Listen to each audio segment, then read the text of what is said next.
Very warm welcome to all of you for day 3 of the Africa Resilience Hub.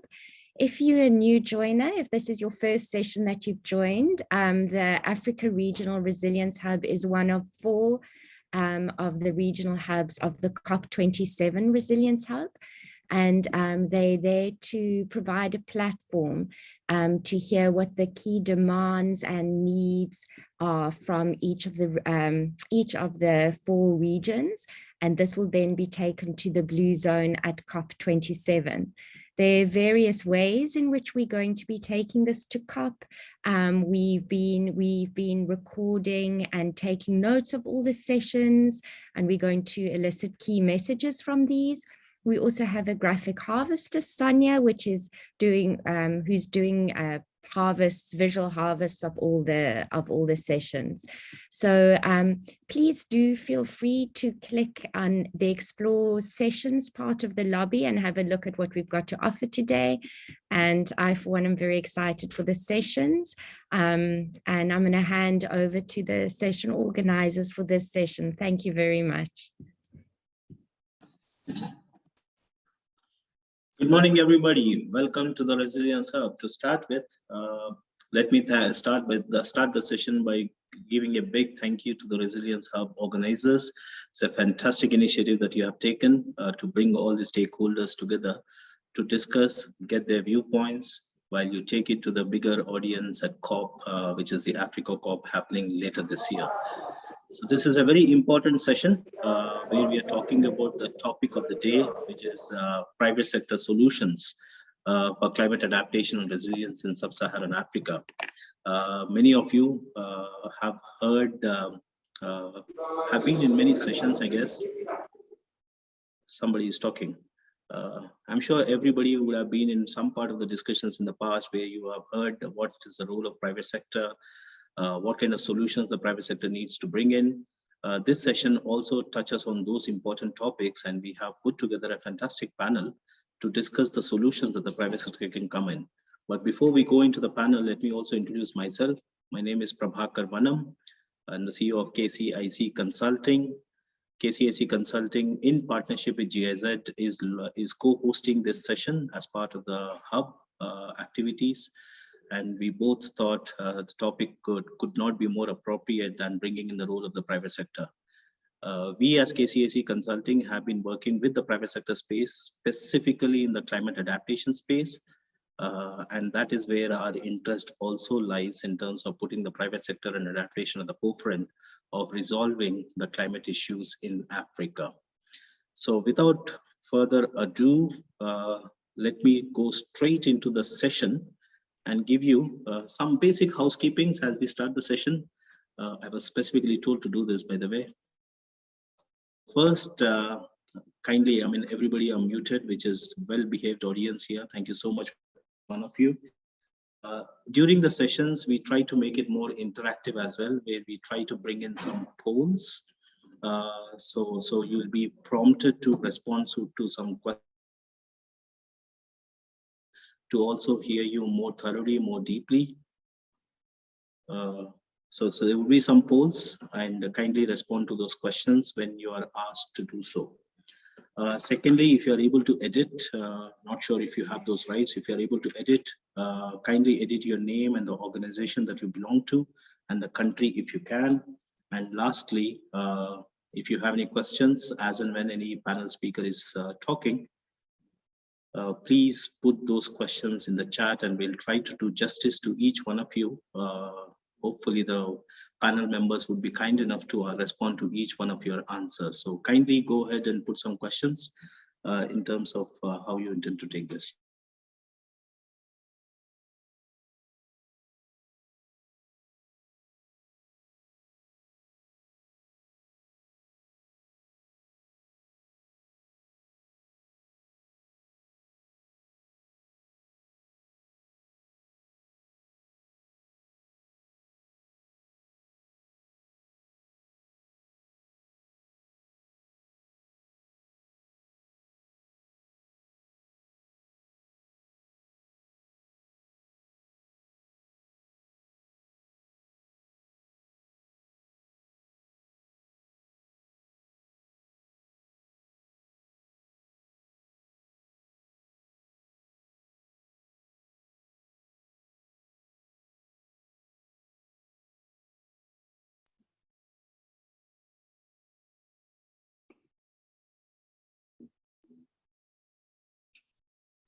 Sorry for that. Hope I'm back now. Yeah, thanks, Denise. Secondly, we will be showcasing some growth stage enterprises who are doing some fantastic innovations. Especially these are SMEs who are doing some work in the climate adaptation space. So not to bore you again, we'll show you some videos, and hopefully based on those videos, we'll be able to link how private sector is kind of coping with this big challenge. Third, we'll also try to highlight some challenges and opportunities for these adaptation SMEs. The video that you would see also talks about the challenges that the enterprise faces in day-to-day life in Sub-Saharan Africa in terms of growing, in terms of adapting to the local solutions. And lastly, we'll discuss the capital, we'll discuss the issues around technical assistance. We'll also discuss the partnerships that are required. So those would be the key session objectives. And we'll be asking some questions. But let me do so by introducing the great panel that we have here. First, to start with, from GIZ, joining us is Denise Engel, who leads the private sector. Just say hi, Denise. Thank you. Denise is climate finance expert, and she has been working for GIZ for over 10 years at the interface of the private sector and climate change in Germany as well as in Africa. She is currently leading the private adaptation finance component of the global project under NDC Assist. So who better than to have Denise, who can speak about all her experiences from the program. This particular program supports select member countries, partners, and the private sector to sustainably finance and implement the nationally determined contributions. So that's Denise for you. Second is Sowmya Suryanarayanan, who is the director and impact ESG at Aavishkaar Capital. I'm sure every one of you would have known Aavishkaar Capital, who conducts this annual event where they try to bring in these SMEs together. Sowmya, if you want to just wave your hand. Thank you. Sowmya is a social development and sustainability professional with over 15 years of experience in analyzing and recommending growth of inclusive business models across clean energy, financial inclusion, education, and agriculture sectors. She has wealth of experience in leading and managing strategic programs and designing and implementing of ESG management systems and impact frameworks for leading agricultural ecosystems. Sounds like you, Sowmya. Thank you so much for joining this panel. Third is Elizabeth here. No, so we are waiting for one more panel member to join. She is the founder and CEO of Botanical Gardens. But when she comes, I'll do a proper, hopefully I'll do a proper job in introducing her as well when she joins. Fourth, we have, where is she? We have Judith. Judith is joining from GSMA. Judith is the Insights Manager at ClimateTech at GSMA. And she is very passionate about sustainable development and has spearheaded the design of accelerator labs that have built and tapped into locally sourced solutions and drove social inclusions to address priority development issues such as climate change adaptation and mitigation across the globe. She is highly experienced in resources and private sector investment mobilization and has managed global innovation funds that finance startups and small and medium-sized enterprises. As we speak, Judith is currently spearheading a program on behalf of GSMA, which talks about climate finance tracking, which also talks about what role the technology plays in bridging the gap within the climate finance space. So that's a panel, ladies and gentlemen, and happy to note that there are around 33 participants in this room, and hopefully that number will only go up. So the session, the way we have structured is more of panel members giving their insights. Of course, there are some questions that I'll be asking the well-informed panel members here. We will also put in some polls in between. We'll also have some videos in between, and then we'll also take some questions from the panel, from the audiences who we have here. So just to kick us off, the first question, Denise, you're on the spot now. Just wanted to understand from your perspective, Denise, from the projects that GIZ has been implementing, especially in the Sub-Saharan Africa. Just give us your thoughts on what is climate adaptation and resilience, and what conditions needs to be met by solution provider to qualify for financing within the climate adaptation space. Over to you, Denise. Yeah, good morning again. Thanks for the introduction. Can you hear me properly? Yes, I think so. I mean, what is climate adaptation? I think I keep it short. It's kind of an expert audience we have today, right? So climate adaptation, we see it as the process of adjusting to climate change and its effects. It's about understanding, planning, taking action to protect people, ecosystems, economies against the impacts of climate change that we can't avoid as it's already happening. I mean, I think the Earth average temperature already is rising and has already risen. I think it's 2.1 degree, right? 1.2 degree, right? Compared to pre-industrial levels. So this rise is causing already now more extreme weather events, changing temperatures. We can see it in East Africa now with the drought that is happening in the region. And all this leads to negative impacts, and responding to these challenges requires innovations and new solutions in various domains. So it's clear that we need to adapt. It's clear that we see in all of our partner countries the impacts already of climate change now. And at this point, we think lies also an opportunity. I mean, it's a big challenge, but we see it at least also as an opportunity when we look at the role of the private sector, and especially for companies that have innovative new ideas and that are on the ground. What we call adaptation SMEs is a bit what we are coming from here now, and are enterprises that offer adaptation solutions, so like technologies, products, services that help their customers to assess and address those climate change impacts. So it's a big challenge, but there is a bit of an opportunity in it, at least for companies. So what conditions need to be met by them to qualify for financing? I think the colleagues from the investors can answer it in many more details. So to qualify for financing by investors interested in adaptation impacts, companies must of course meet of many of their criteria, like financial requirements, which differ depending on the investor and the growth phase of the company.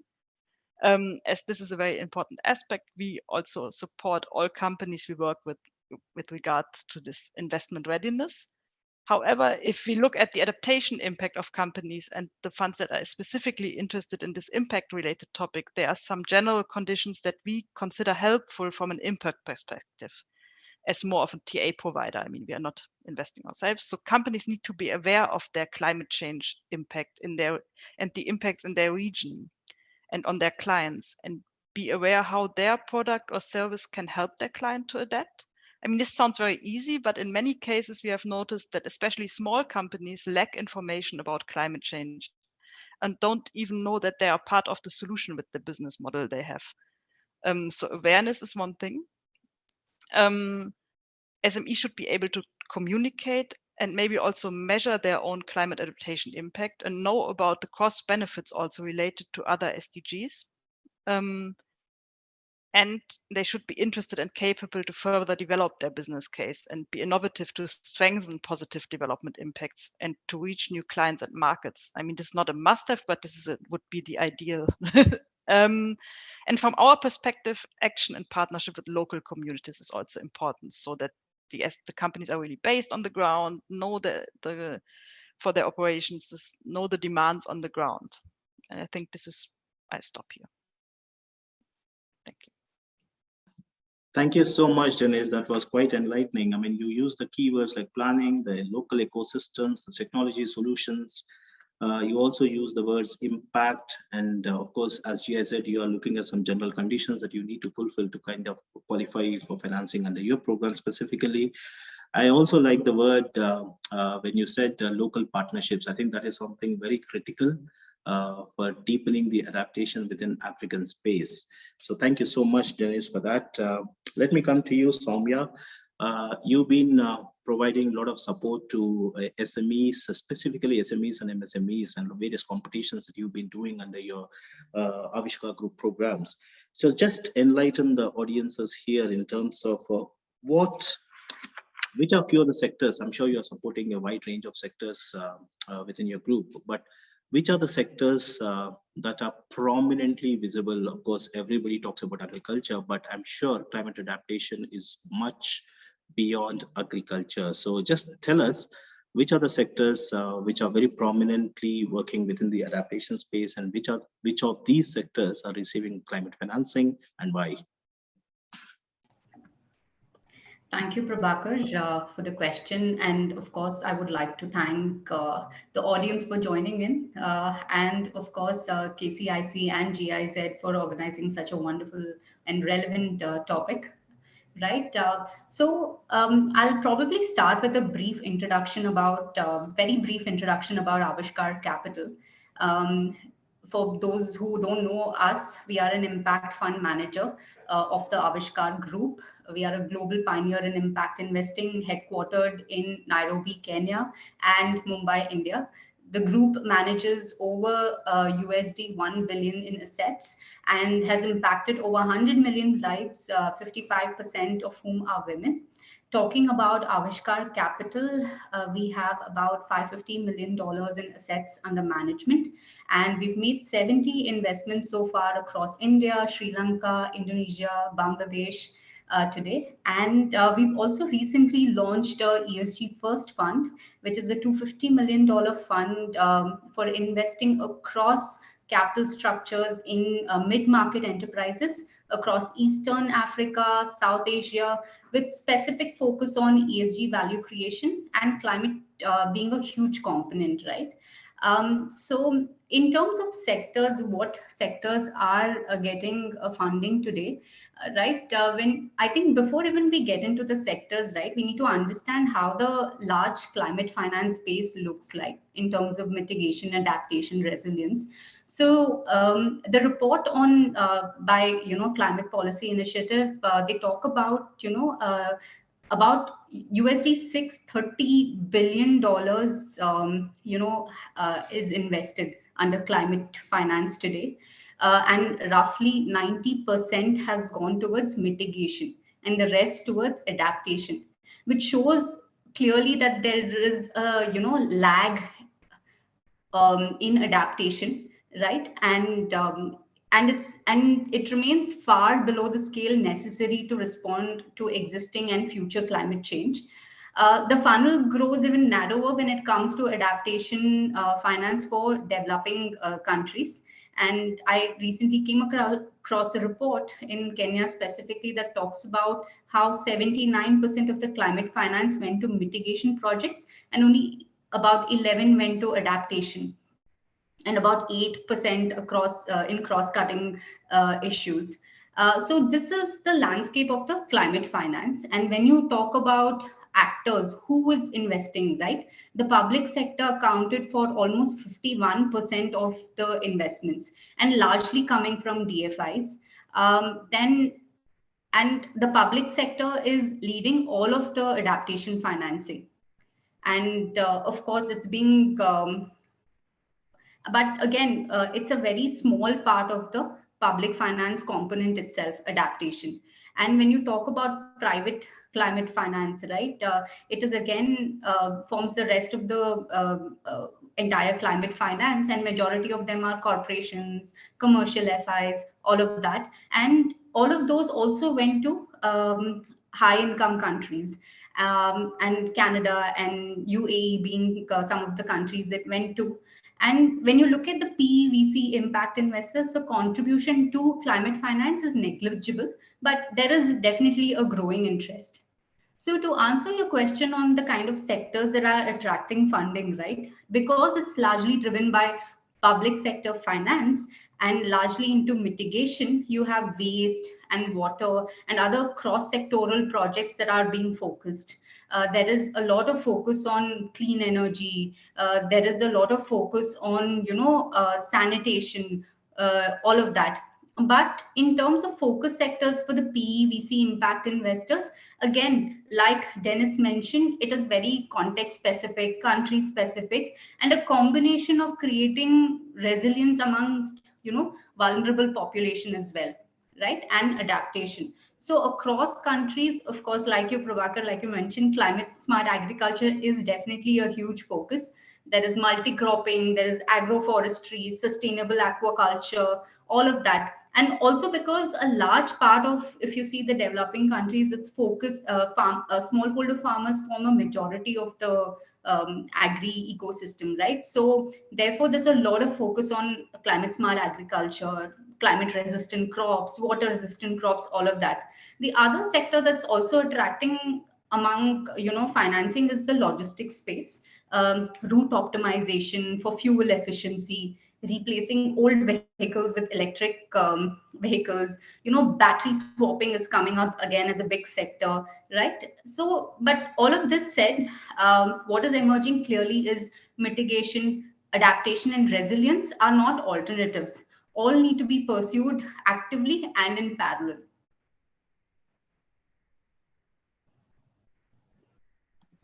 Brilliant. Thank you so much, Sowmya, for that. And you just, I hope you just open the floodgates for your 250 million fund. I'll be the first one to contact you because we as KCL are also supporting a lot of enterprises. And thank you for mentioning that report. I think we should also make that report available, if that is possible, in the chat link, which was co-authored by both CPI as well as KCIC Consulting. Thank you so much again for giving the details of various sections, sectors, and subsectors that go within the adaptation space. I think you have really tried to clear those cobwebs in many people's mind that, adaptation primarily is 80% agriculture or 90% agriculture. But going by your example, Sowmya, it is very clear that, there are many sectors and subsectors that we need to look at in terms of looking at the issue of adaptation. And more importantly, it has to be a comprehensive solution. It is not adaptation vis-a-vis mitigation. It is adaptation and mitigation together. Thank you so much, Sowmya, for that. Judith, let me come to you.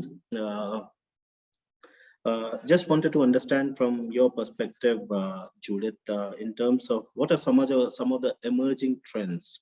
Especially you're working with GSMA, which also pioneers a lot of technologies, and technology obviously has a huge role to play in terms of A, bridging the gap, B, increasing the awareness and the communications and various other things. So from your perspective, what is that you're seeing? What are the emerging trends and what are the emerging technologies which are contributing in accelerating the climate adaptation and resilience solutions? Okay, thank you very much. I like the question because it just builds up from our previous speaker regarding you have a fund and then GSMA comes in, or we're looking at the private sector from the perspective of mobile and digital technologies. So what you're seeing is GSMA, and because one of the things that GSMA does is we have also an innovation fund. And particularly from the last 2 rounds, they've been seeking to understand mobile and digital technologies from a climate resilience angle. Of course, the mitigation, adaptation, and resilience is highlighted before. And so some of the trends that are coming up is we're looking at issues of local ownership as far as digital solutions are concerned. And one of the things that comes out rightly when you're giving the fund, the applicants are or what helps the applicant succeed as far as employing some of these technologies, as far as the digital technologies in adaptation, mitigation, and resilience is their understanding of the context. And the context as far as adaptation, mitigation, and resilience varies from different countries. And so that contextualization really helps in terms of understanding, but also deploying mobile and digital technologies. And also just to mention that, as you would know, the issue that comes up a lot of times as far as mobile and digital technologies is access. And so that is also one of the contexts that, the technology or the startups look at. How best can these vulnerable communities, but also definitely generally the communities within that country access that particular technology towards resilience. But then there are also issues in terms of terminologies. I know that's one of the things Denise, mentioned in terms of defining what adaptation, what mitigation, and what resilience is. There's still a little bit of confusion, around what do these terminologies actually mean. And so when you're looking at the kind of projects or startups that are applying, one of the things that GSMA is keen to do is also to build awareness around the terminologies, because it might be simple to us as experts. We could make those demarcations quite quickly, but then there's a thin line when it comes to the implementation bit and also the context.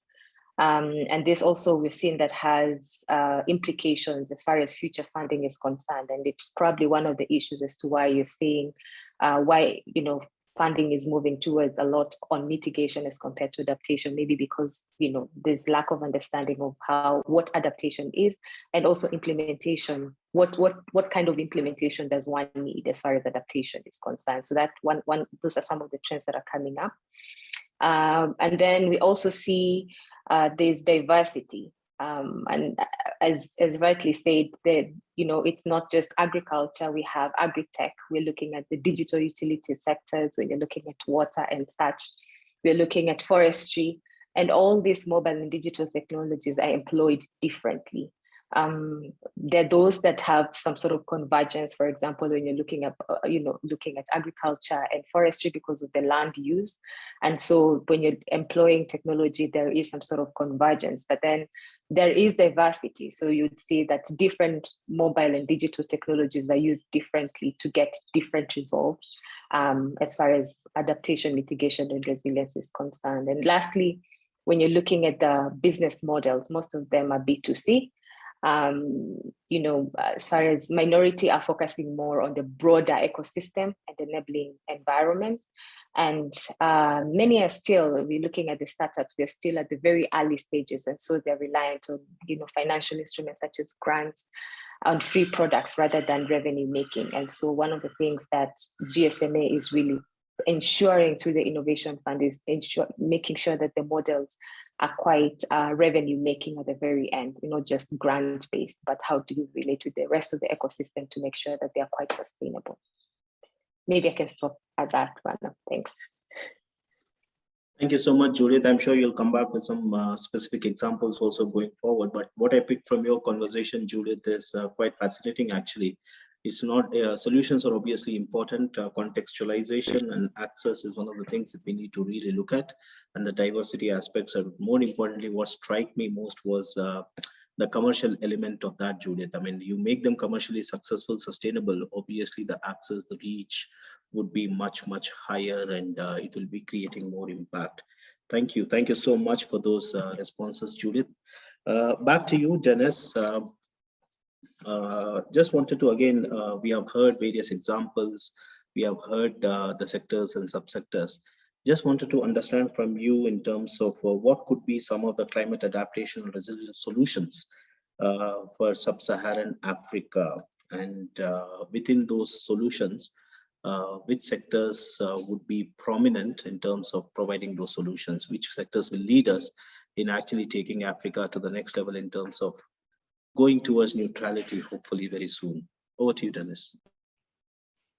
Yeah, I mean, as what I already said, adaptation solutions can be found in all sectors, as all sectors are concerned somehow by climate impacts and industries, and they are highly context specific, as the colleagues already mentioned as well. So you often have an interface with other development challenges and SDGs.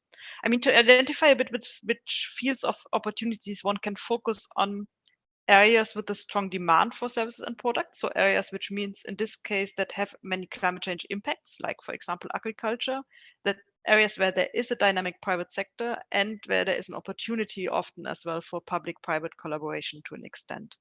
So, I mean, as it was already said, one key sector meeting those criteria is agriculture. You have solutions. It's not always very new solutions, I have to say. Sometimes they are in the market for a while, like drought resilient crops or efficient irrigation technologies. I think we have seen for a while. Sometimes it's more about access and making those solutions, bringing them into new markets or into regions that didn't have access to them so far. I mean, there is a lot of focus on IT-based solutions linked to access to climate analytics, information for farmers, or improvements in value chain management via IT-based solutions. And those are becoming more and more relevant, I think, in Africa, but as well in South Asia, we see it a lot. I mean, GIZ is also working a lot in South Asia on those topics. I mean, another important area that wasn't mentioned much until now is urban infrastructure. I mean, many people live in large cities whose infrastructure must adapt to the increasing extreme weather events or heat waves we are seeing. So everything related to efficient and affordable cooling systems. And this would be a really great invention, having an affordable cooling system for private households. We're still looking for that company. And water saving technologies for households, but also for industries. So infrastructure development is relevant as well, and a bid market, and we see a lot of unmet demand there, I think, as well. And yeah, affordable solutions are key, I think, because expensive high-end solutions are in the market often, I think. So this much. Cool. Thank you, Denise. And I was pleased you mentioned the urban infrastructure. As a practitioner within the urban space, there is so much that the urban sector can also contribute within this, and there are so many innovations that the private sector can again come in and make the solutions more affordable, because more and more people are moving towards the cities, and we need to have more affordable solutions for the people who are living in the urban space. Thank you so much again, Denise, for that. Before I come to the next question, can I please request the host to play a video, because the topic is about private sector. So we want to run a video of EV Hub, who was based in Kenya, who are working within supplying and installing climate smart irrigation technologies. So we would like the audiences to listen to them as to what they are doing, and number one. Number two, what kind of challenges they're facing. And number three, what is their request? What are their requirements going forward to make a more meaningful impact? Also ensure there's better access. So thank you so much. Let's listen in.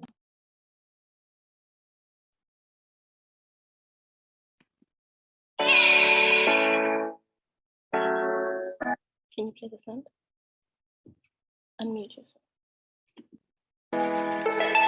9 years ago, on her first encounter with an open sewer in Nairobi, Lucy Wanjiku made a promise to focus her studies on engineering for the environment, specifically wastewater. We can hear the voice, but we can't see the video. Today, she is a proud... Technology obviously has access issues. It also has technological issues, I guess. Yeah. It always happens. It always has to fail us at the right time, yeah? Can we go again? Can we retry? And I think you're also playing Ecocycle's video. We wanted the ED Hub video.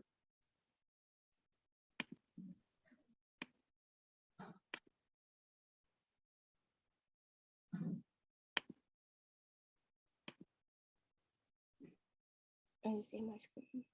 Yes.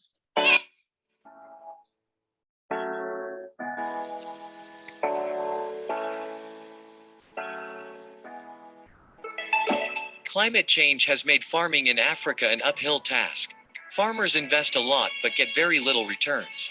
ERI Hub leverages technology to provide climate-smart irrigation technologies for smallholder farmers in Africa.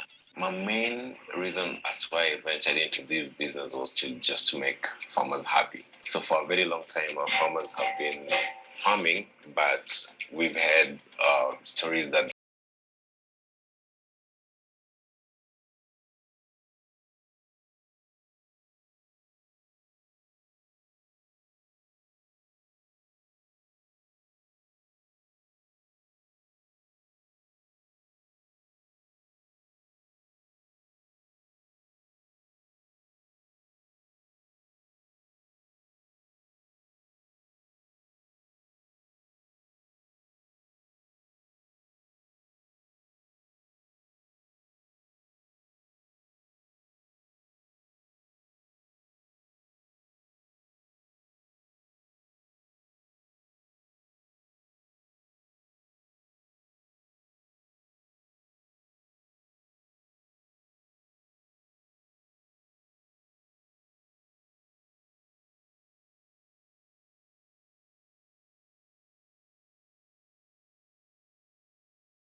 Thank you so much for patiently hearing to us.